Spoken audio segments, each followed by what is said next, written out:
S46. Penduduk sekitar dipandu arahan RT RW segera mengurusi jenazah nenek Rere. Welly tak henti menangis di sebelah Rere. Rere sendiri tak menangis. Dia diam dengan tatapan hampa. Kini dirinya hanya memiliki Welly satu-satunya keluarga di dunia. Padahal Rere sudah sangat senang melihat neneknya sudah bisa minum obat bahkan beberapa malam setelah Rere mendapat uang pertama kali dari Lian. Tidur sang nenek begitu tenang tanpa suara batuk. "Rere, kamu sabar ya, nak." Atin, sang penjual nasi uduk yang sering memberi nasi uduk cuma-cuma untuk Rere mengusap kepala Rere dan Welly. Siang hari setelah acara penguburan selesai, Rere mengajak Welly ke rumah kosong di sebelah Dora. Berharap ada Lian di sana. Entah kenapa dia ingin sekali memberitahu Lian jika neneknya sudah tiada. Rere melihat ke arah rumah Dora. "Apa itu rumah kakaknya, Lian?" gumam Rere. "Kak, pulang, yuk. Rumah ini serem," bisik Welly. "Di dalam rumah ini banyak barang bagus, lantainya marmer. Ada mobil juga. Ada kasur empuk dan tinggi di kamarnya," ucap Rere. "Tapi serem," peranyek Welly. "Kamu ini jadi anak lelaki harus pemberani. Serem apanya?" tukas Rere. Welly diam saja memandangi rumah kosong 2 lantai di depannya. "Ayo, pulang aja, Kak. Emang itu di sebelah rumah siapa? Kok dari tadi kakak liatin terus rumah itu? Itu rumah kakaknya Kak Lian," jawab Rere. "Kakak mau kasih tahu nenek meninggal sama kakaknya Kak Lian?" tanya Welly. Rere diam beberapa saat. "Siapa kita, Well? Kita cuma pemulung dan pengemis. Kak Lian itu artis dan orang kaya banget." "Wah, Kak Lian artis?" Welly tengadah dengan mata berbinar. Rere mengangguk. "Kasihan nenek, belum tahu kalau Kak Lian yang udah beli nenek obat itu artis." Wajah Welly kembali murung. Akhirnya Rere mengajak Welly kembali pulang. Dia ingat jika Lian akan datang hari ini atau lusa bersama mamanya. "Ayo, kita pulang. Kakak baru ingat Kak Lian akan datang sama mamanya." Rere berjalan cepat bersama Welly. Welly mengusap perutnya, suara cacing terdengar keras. Tapi Welly terbiasa tidak mengatakan lapar. "Kamu lapar?" tanya Rere. Welly mengangguk. "Nanti kita mampir ke warteg. Kakak masih punya uang." Welly mengangguk patuh. Kedua adik kakak yang sudah tak memiliki siapa-siapa itu berjalan di bawah teriknya matahari. Panas cuaca siang itu tak menyurutkan langkah mereka.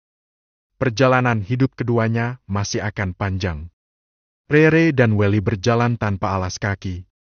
Panasnya aspal seolah sudah bersahabat dengan kaki Welly dan Rere. Rumah Dora. "Gimana dengan Mbah, Ma?" tanya Dora di seberang telepon. "Mbah sudah baik-baik saja. Sekarang sedang tidur pulas ditemani Oma Miran dan Opa Aji. Entar aku ke sana deh sore. Besok pagi juga pulang lagi dari rumah sakit. Kalau mau ke sini nanti saat Mbah sudah pulang dari rumah sakit aja," sahut Lani. Dora lega karena Rindang cepat ditangani oleh tim dokter. Sore itu Dora berkeringat karena seharian berkutat di dapur memasak menu yang baru dipelajari dari Sri CS dan Dimas kemarin di rumah Lanita. Terdengar deru mobil di depan rumah. "Kenapa udah pulang? Ini masih jam 3:30. Lah, aku belum mandi." Dora bergumam seraya membukakan pintu. "Selamat sore, penyemangat hari-hariku," ucap Rangga di depan pintu masuk. Dora mencium tangan Rangga. Rangga mencium kening Dora. "Aku belum mandi, masih keringetan. Kenapa jam segini baru pulang?" Melihat celemek yang Dora pakai dan peluh di kening istrinya itu, Rangga merasa bersalah. Dia mengusap keringat di dahi Dora dengan telapak tangannya. "Habis masak ya?" Dora mengangguk. Rangga memeluk Dora. Dia merasa tak seharusnya Dora melakukan pekerjaan rumah sendiri. Besok-besok kamu diam saja kalau aku kerja. Kita masaknya barengan sepulang aku kerja. Bisik Rangga di telinga Dora. Kamu kan capek habis kerja, Kak. Jadi pas kamu pulang, makanan sudah siap. Sebesar itukah cintamu padaku? Sampai rela meninggalkan kebiasaanmu bermewah-mewah hidup sebagai anak Dharma Wangsa dan berlelah-lelah mengurusku? Dora tersenyum. Ya, aku mau makanan yang masuk ke perutmu adalah hasil masakanku.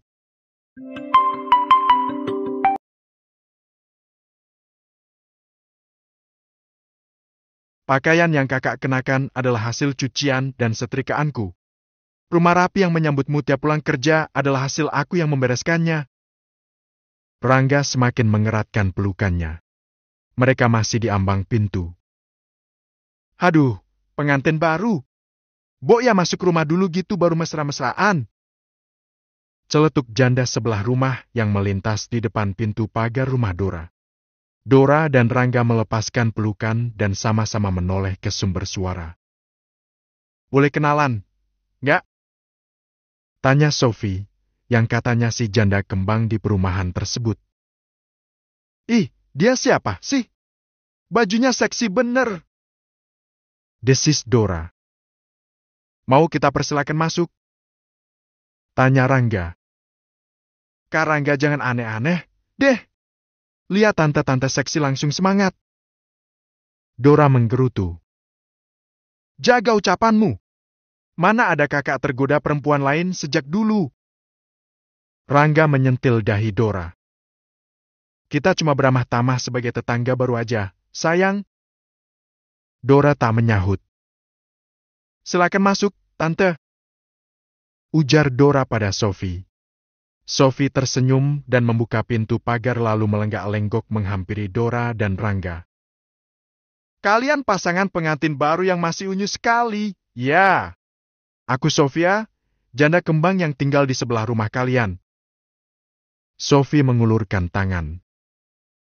Aku Isadora, dan ini Kak Rangga suamiku.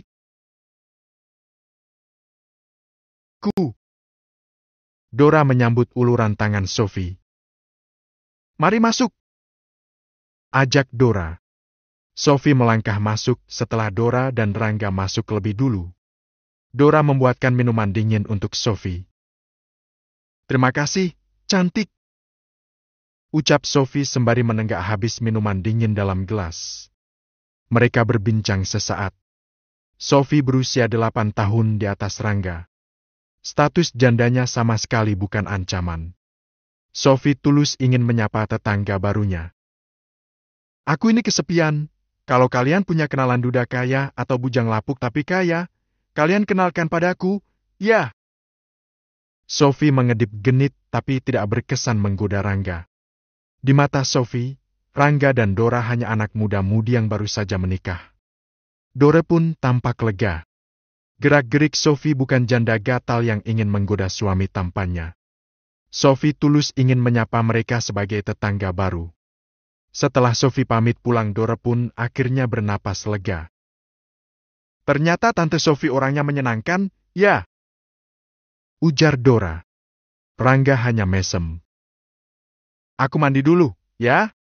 Mau keramas? Dora mengecup bibir suaminya. Oh, tamu bulanan sudah pulang rupanya?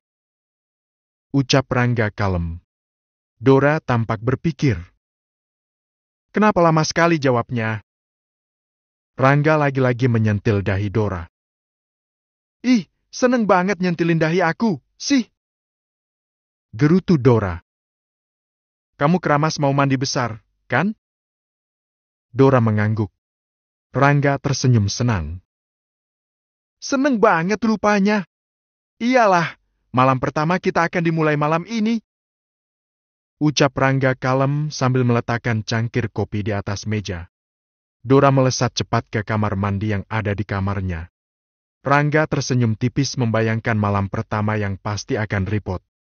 Istri mungilnya pasti tidak akan diam dan terus mengelak. Malam pun tiba. Rangga dengan tenangnya naik ke atas tempat tidur. Dora sudah tidur dari 1 jam yang lalu. Rangga diam memperhatikan Dora. Dia mengecup dahi istrinya itu, memainkan surainya yang ikal. Mengecup kedua matanya, hidung dan beralih melumat bibir Isadora. Tangan Rangga mulai beraktivitas tipis-tipis ke balik lenjeri. Dia tahu jika Dora hanya pura-pura tidur. Rangga merasakan tubuh Dora meremang. Kamu pasti sedang menahan geli. Ya, kan, sayang? Bisik Rangga.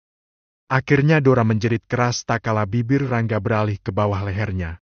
Rangga spontan menutup mulut Dora. Ya ampun, kamu berisik banget sih, sayang. Geli! Dora mendorong Rangga agar menjauh. Rangga menghela napas. Terus kakak harus gimana biar kamu nyaman? Tanya Rangga sabar. Dora tampak berpikir. Aku kan belum pernah digrepe-grepin cowok, Kak. Ini pertama kalinya dan rasanya kok aneh, ya? Dora menarik selimut menutupi wajahnya. Rangga menghela napas dan menggaruk dahinya. Ya sudah, kita tidur saja. Rangga pasrah. Dia memeluk Dora yang telentang dan masih menutupi seluruh tubuhnya dengan selimut. Dora membuka selimut. Aku berdosa, ya? Dora menoleh menatap bulu mata Rangga yang teramat lentik. Berdosa kenapa? Rangga balik bertanya. Ya nggak mau digrepe-grepe suami? Rangga tersenyum. Nggak apa-apa. Kakak kan nggak marah. Tetap sabar, ikhlas, dan tawakal. Jawab Rangga kalem. Dora mengerucutkan bibirnya. Jadi malam ini nggak jadi lagian boxing? Tanya Dora. Katanya geli. Ya sudah, kita tidur saja. Jawab Rangga semakin merapatkan tubuhnya pada Dora. Ya ampun, pasrah banget sih. Gak ada usaha-usahanya banget buat naklukin aku. Dora protes. Rangga yang sempat terpejam kembali membuka mata. Kamu ini maunya apa sih, sayang? Dari tadi kakak udah usaha tapi kamunya kegelian. Ya cari cara biar aku gak kegelian. Tantang Dora. Kamu hanya belum biasa saja disentuh lawan jenis. Jawab Rangga. Dora diam menatap langit-langit kamar. Mikirin apa? Tanya Rangga. Nanti aku nanya mama deh gimana biar gak geli digrepe-grepin suami. Jangan! Ini rahasia ranjang kita. Cegah Rangga. Aku mau nanya mama apa dulu, mama juga geli-geli manja digrepe papa. Ya Tuhan, sayang! Sudah, kakak bilang jangan nanya mama. Malu. Sudah, ayo tidur. Rangga melingkarkan tangannya ke perut Dora. Aku dibiarin aja. Tamu bulanan sudah pergi. Loh. Rangga mendesah. Dia menatap lekat Dora di keremangan cahaya kamar. Menggemaskan sekali istrinya itu. Pejamkan matamu. Titah Rangga. Dora menurut. Rangga memutuskan untuk melancarkan serangan tanpa ampun karena dengan cara lembut membuat Dora selalu saja merengek geli. Rangga akhirnya menyerang Dora dari berbagai sisi. Tak dipedulikannya teriakan Dora yang meracau tidak jelas saat itu. Mau didengar tetangga teriakan istrinya pun Rangga tak peduli. Dia benar-benar gemas dan kerepotan karena tiap serangan selalu saja ditangkis oleh Dora. Namun pada akhirnya Rangga berhasil menaklukkan Dora. Dari awal teriakan Dora adalah teriakan manja dan penuh tawa, beralih ke teriakan kesakitan dan finalnya Dora mencakar-cakar punggung Rangga tanpa ampun, meminta lagi dan lagi. Malam pertama yang indah bagi pasangan muda tersebut. Menjelang dini hari Dora tergolek lemas. Begitupun Rangga yang banjir keringat karena dia mutlak menguasai permainan malam itu. Alhamdulillah, aku sudah menunaikan kewajibanku memberimu nafkah batin untuk yang pertama kalinya. Bisik Rangga dengan napas yang sedikit tak beraturan. Alhamdulillah dan aku sepertinya ketagihan. Kikik Dora sempat-sempatnya melontarkan candaan meski tubuhnya sudah lemas. 2 hari kemudian, datang petugas dinas sosial ke rumah Rere dan Wali. Mereka membawa Welly dan Rere untuk dimasukkan ke panti sosial. Tapi rupanya ada satu keluarga yang hendak merawat Rere dan Welly. Rere tak bisa menolak. Meski hatinya masih saja berat, janji Lian untuk datang bersama mamanya tak kunjung tiba. Dia ingin sekali menunda keberangkatannya ke rumah orang yang hendak mengadopsinya tersebut. Tapi mana mungkin petugas dinas sosial mempercayai ucapannya jika seorang bintang iklan cilik akan mengunjunginya bersama mamanya. Di dalam mobil yang membawa mereka, Rere terus saja menoleh ke belakang, hatinya tertinggal di rumah kumuh itu. Kenangan bersama sang nenek pun menanti janji seorang Lian. Keesokan harinya Lani dan Lian ditemani Suzana dan Hilman juga Dora menuju rumah Rere. "Maaf, kalian cari siapa?" tanya Atin, sang penjual nasi uduk yang kebetulan lewat di depan rumah Rere. "Kami mau bertemu Rere dan nenek juga adiknya," jawab Suzana. Atin tertegun sejenak. Dia melihat penampilan Lani sekeluarga dan juga mobil mewahnya. "Nenek Rere meninggal 4 hari yang lalu dan Rere juga Welly sudah diadopsi orang kemarin," jawab Atin. Lian terperangah. "Nenek Rere meninggal?" Atin mengangguk. "Apa ibu tahu keluarga mana yang mengadopsi Rere dan Welly?" tanya Lani. Atin hanya menggeleng. "Maaf, saya tidak tahu, Nyonya." Atin menjawab sopan demi dilihatnya penampilan Lani yang tampak cantik serta anggun dan kaya raya. Sepanjang perjalanan pulang, Lian hanya bisa diam. Di sudut hatinya ada yang terasa hilang. Dia berharap bisa terus berkomunikasi dengan Rere, tapi ternyata Rere sudah pergi dan entah di mana keberadaannya. "Kamu jangan khawatir, sayang. Semoga keluarga yang mengadopsi Rere adalah keluarga baik-baik yang menyayangi Rere dan adiknya." Lani memeluk Lian yang tampak risau. S47. Keesokan harinya Dora kembali ke rumah Lanita. Dia mengunjungi Rindang yang sudah pulang dari rumah sakit. Kalian tahu? Rindang juga sebetulnya tahu perasaan Dimas pada Dora. Tapi Rindang diam saja. Dia paham isi hati Suzana yang terus menekan Dimas untuk mengubur perasaannya pada Dora. Pernikahan Dimas pun tiba. Semua keluarga Dharma Wangsa tentu saja sangat sibuk. Suzana adalah orang yang sangat berjasa bagi Sean dan Aji Saka. "Ya Allah, Dimas ganteng bener udah besar. Tinggi atletis, rambut pirang dan cool," puji Sri. Wawan yang duduk di samping Sri berdehem. Tapi Sri tak paham. Sri terus menatap kagum ke arah Dimas yang menjadi raja sehari bersama Gendis. "Sri, suamimu kasih air." "No." "Ya ampun, gak ngerti banget kok dah," celetuk Wenda. Wawanku. Kenapa? Tenggorokannya seret." Sri baru menoleh setelah Wenda mencoleknya. "Bukan tenggorokannya yang seret, ini hati yang seret," jawab Wawan. Sri bengong tak mengerti. "Haduh, Sri. Dari tadi kamu topang dagu sambil lihat Dimas nggak berkedip terus itu mulut hayo aja memuji-muji Dimas," cetus Naila. "Walah, Wawanku cemburu Kak Sri.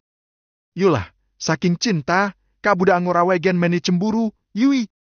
Mola tuh, hati Sri mah sudah kuserahkan semua untuk Sri mengedip dan merapat manja ke sebelah Wawan. "Heleh, gumaulis," cebik Wenda. "Bay atuh, Wen. Gumaulis Kak salaki sorangan mah halalun to ibatun. Iya kan, Wawan mengangguk mantap mengiyakan. Gendis tampak sangat bahagia bisa bersanding dengan Dimas, lelaki masa kecilnya yang teramat dia puja. Perkara hati Dimas yang masih menyimpan nama wanita lain, sudah bukan persoalan yang pelik bagi Gendis. Dimitri dan Suzana tak bisa berkata apa-apa karena terlampau bahagia. Anaknya sukses meraih cita-cita dan kini sudah memiliki pendamping. Dimas memboyong Gendis ke suite room salah satu hotel milik Aji Saka. Rencana mereka berbulan madu direncanakan 1 minggu dari hari pernikahan. Itu pula yang menjadikan Rangga dan Dora menunda bulan madu mereka. Dora dan Rangga berencana berbulan madu sama-sama dengan Dimas dan Gendis. Di sebuah rumah besar dan megah, Rere terpaku dengan wajah berbinar melihat iklan di televisi. Hatinya senang bukan kepalang. Dia melihat wajah Lian muncul di banyak iklan televisi. Rere, kamu juga suka sama Lian, ya? Dia bintang iklan yang terkenal dan menurut kabar dari acara gosip tanah air, Lian akan terjun ke dunia akting. Senang rasanya bisa lihat wajah Lian di TV. Ujar seseorang mengagetkan Rere yang fokus melihat televisi. Sinetron? Tanya Rere. Iya, sinetron. Mainnya bareng artis kawakan Diah Pitaloka. Oh, sorry. Mungkin kamu dulu jarang nonton TV, ya? Ucap Elena, gadis cantik yang seusia dengan Rere. Oh, tidak, mereka tidak seusia.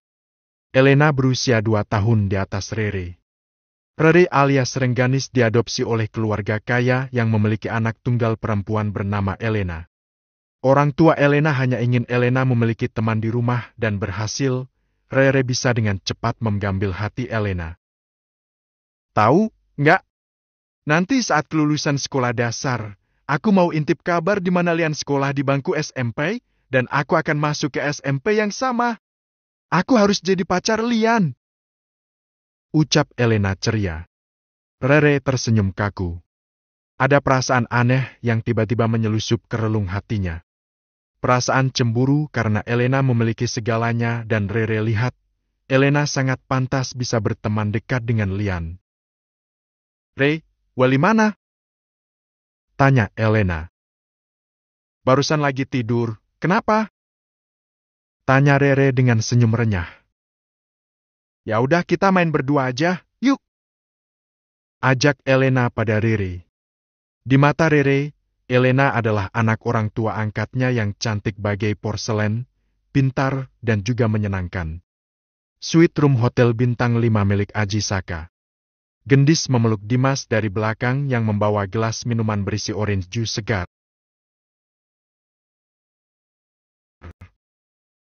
Kamu belum mandi dari tadi sore. Mandi dulu, ini sudah jam 11. Mandi pakai air hangat saja. Gendis, aku hanya menyuruhmu mandi lalu tidur. Tak ada malam pertama, kedua atau malam keberapapun kalau kamu memang belum siap, Dim. Tenang saja. Gendis melepaskan pelukannya. Dimas terpana dengan jawaban Gendis. Dia sejak tadi menggenggam gelas minum memandangi jendela, menikmati kerlip indah lampu kota Jakarta karena gundah. Dimas merasa bingung harus bagaimana memperlakukan Gendis. Aku tak akan menuntut apa-apa darimu. Cukup jalani pernikahan bahagia kita di depan orang-orang. Aku akan dengan sabar menunggu hingga hatimu bisa seutuhnya hanya tertuju padaku.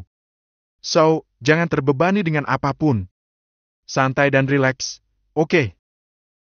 Gendis tersenyum lebar dan menenangkan Dimas. Tapi, Des, ini tak adil bagimu. Esti, aku sama sekali tidak merasa keberatan. Gendis lagi-lagi tersenyum tulus. Benar, Gendis tulus menerima hati Dimas. Raganya dia miliki, tapi hatinya untuk orang lain. Gendis ingat apa kata Suzana. Suzana percaya penuh pada Gendis. Percaya jika Dimas berada di pelukan seorang wanita yang tepat. Berbahagialah, Dimas. Aku wanitamu kini. Meski aku belum tahu bagaimana caranya membuatmu hanya menoleh padaku, aku berjanji akan menjadi istri yang baik untukmu. 1 jam kemudian, Gendis dan Dimas berada dalam satu kamar. Kamu mau tidur di mana? Di sofa atau di kasur? Tanya Gendis. Dimas diam. Dia terpaku dengan pertanyaan Gendis. Hei, lihat! Aku pakai piyama panjang dan gombrang, sedikitpun aku tidak berniat menggodamu. Ayo, segera putuskan kamu akan tidur di mana? Senyum Gendis terasa sayatan sembilu di hati Dimas. Dia tahu, Gendis mencoba menahan getir di hatinya. Kita akan tidur satu ranjang, ayo. Dimas menggamit pergelangan tangan Gendis. Gendis terkesiap. Dim, aku tidur di ranjang kamu di sofa saja, ya. Ini malam pertama kita, masa iya kita tidur terpisah? Dimas mendudukkan Gendis di tepi tempat tidur. Jangan memaksakan diri.